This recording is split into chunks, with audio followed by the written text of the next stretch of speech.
മറ്റൊരു വാർത്തയുടെ വിശദാംശങ്ങൾ കൂടി കണ്ണൻ നൽകും. കൊല്ലം അച്ചൻകോവിൽ പാതയിൽ KSRTC ബസ് കാട്ടാന തടഞ്ഞു. പുനലൂർ അച്ചൻകോവിൽ റൂട്ടിൽ വളയം ഭാഗത്താണ് കാട്ടാന ഇറങ്ങിയത്.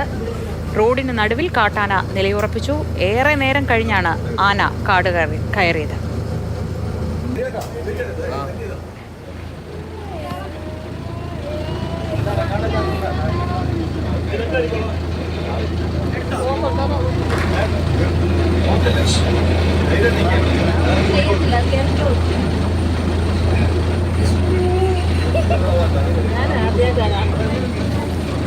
കണ്ണൻ നായർ വിവരങ്ങളുമായി. കണ്ണൻ, സ്ഥിരം കാട്ടാന ഇറങ്ങുന്ന ഭാഗമാണോ ഇത്? വലിയ ആപത്തൊന്നും ഉണ്ടായില്ല എന്നത് ആശ്വാസകരമാണ്. എന്നാലും അതൊരു വലിയ റിസ്ക് ആയിരുന്നല്ലേ?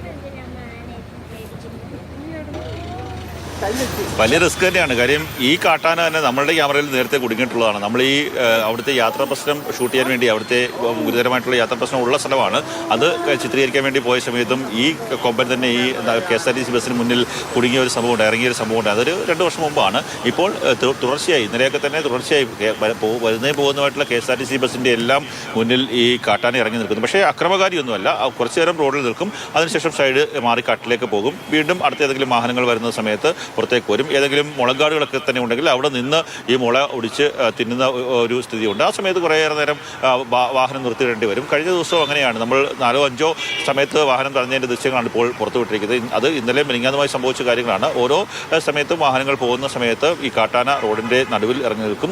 ചില സമയങ്ങളിൽ പുല്ലുള്ള പ്രദേശങ്ങളുണ്ട്. ആ പുല്ലുള്ള പ്രദേശത്ത് നിന്ന് പുല്ല് പറിച്ചു തന്ന ശേഷം നേരെ കാട്ടിലേക്ക് കയറും. അങ്ങനെയൊക്കെയാണ്. സ്ഥിരമായി അവിടെ വരുന്ന ഒരു ആനയാണ്. ഇതുവരെ അത് നിലവിൽ പ്രശ്നങ്ങളൊന്നും തന്നെ ഉണ്ടാക്കിയിട്ടില്ല. പക്ഷേ സ്ഥിരമായി ഇരുചക്ര വാഹനക്കാരടക്കമുള്ള ആൾക്കാർ നിരന്തരം യാത്ര ചെയ്യുന്നൊരു സ്ഥലം കൂടിയാണ്. അതുകൊണ്ട് തന്നെ ഒരു ആശങ്കപ്പെടുത്തുന്ന ഒരു സാഹചര്യമുണ്ട്.